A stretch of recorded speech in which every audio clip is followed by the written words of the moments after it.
na nagkakahalaga ng milyon-milyon, habang tayo naman na mga mahihirap na mamamayan ay nagdurusa, lumalangoy sa kumunoy ng kahirapan, lumalangoy sa maruming tubig baha, habang sila'y lumalangoy sa dami ng kanilang pera. Sir, may tanong mga OFW. May solusyon pa ba? May nakita ka bang solusyon para sa mga nangyayari sa ating bansa ngayon?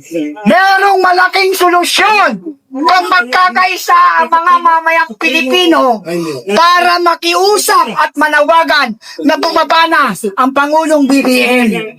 Yan lang yun. Dahil sa lang ang tinitignan at sinusundan na mga kasalukuyang nangungurakot ngayon. Bumaba na lang. Para sa kapayapaan, walang magulong mangyayari. Step down, keep the position to the next as per constitution. Ibig sabihin nung sayang na busangan ng mga tao sangkot sa korupsyon, lalo na pamilya Biskaya. Yes, meron tayong karapatan dyan na hindi naman ito pagtuliksa. Ito ay pagpapayag ng isang katotohanan at pawang katotohanan lamang. We are not against the Biskaya family because we doesn't know who's there.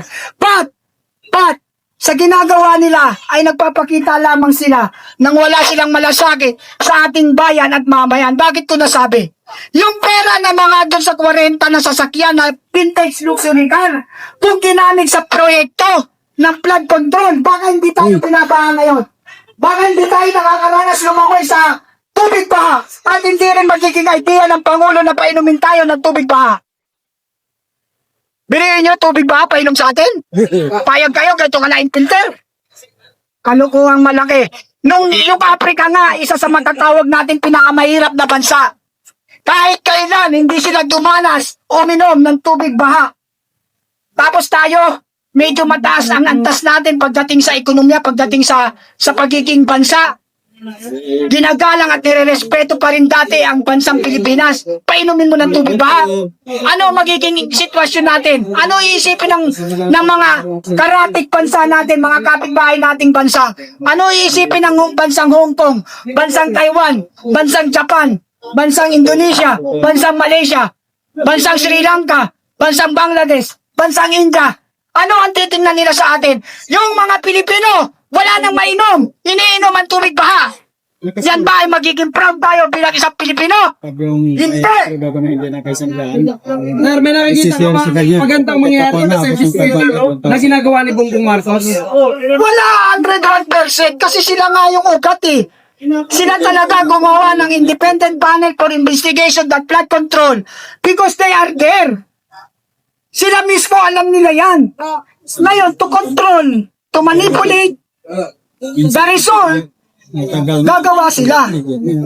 Kasi yung kay Senator Marcoleta under Blue Ribbon Committee, yun ang tamang talagang investigasyon. Sila ang may competent to investigate the flood control ghost project. Ang committee, ang investigasyon ng Blue Ribbon under Senator Marcoleta. Yan ang talagang dapat mag-imbestiga. No needed ang independent panel for investigation. Yan ay lalabas na naman na isang malaking manipulasyon and controlling the real result or real concern sa mga anomalya na yan. Bro, tanong lang, ano yung masasabi mo na sabi ng mga Marcos vlogger? Dapat daw purihin si BBM dahil isiniwalat ni BBM ang korupsyon dyan sa flood control. Talagang mga bobo. Mga bobo nagsabi niyan. Bakit ito nasabi? Di ba nung una siya mismo ang nagsabi na meron tayong flood control? Di ba? Nabangga lang ng barko? Di ba sinabi niya meron? Ha? Hindi niya sinasabing wala. Ghost project wala. Meron tayong 5,500 flood control project na natapos na. At marami pang kasunod. Ibig sabihin, hindi niya alam na may ghost project. Kaso, puputok yan. Nung nag-vlog ang isang kayo, nung nag-vlog kayo, nabanggit na yan, kung natatandaan nyo, nabanggit natin yan. Ghost project. Lumabas ang pondo, walang proyekto.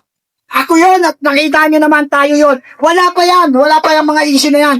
Nakapagsalita na tayo tungkol sa sa mismanagement ng mga pondo dahil kinukurakot lang nila.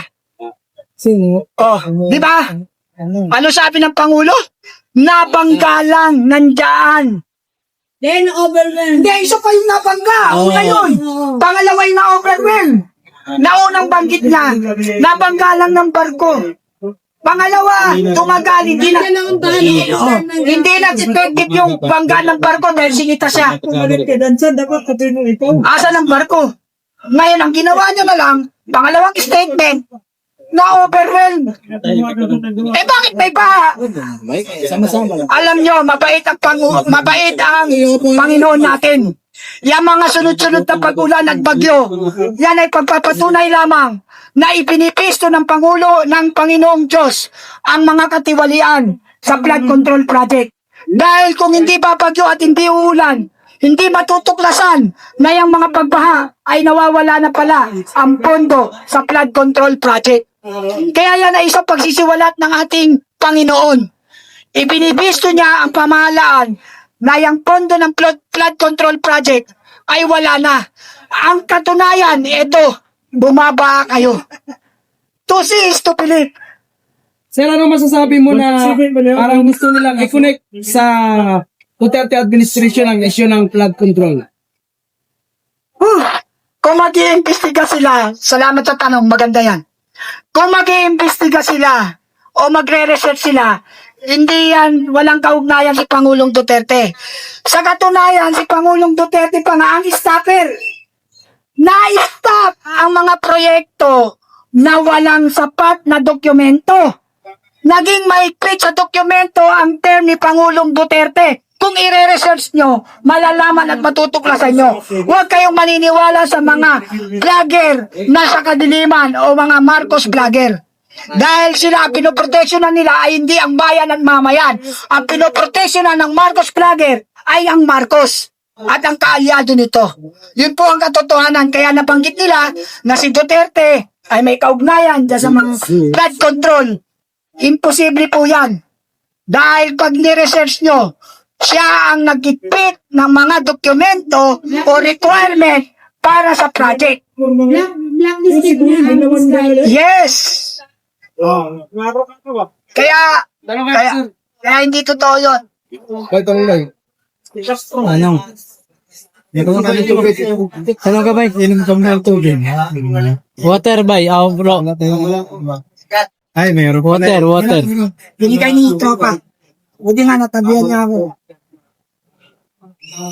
Water sa waiter. Tubig lang muna. Usapan din natin yung ano. Oy!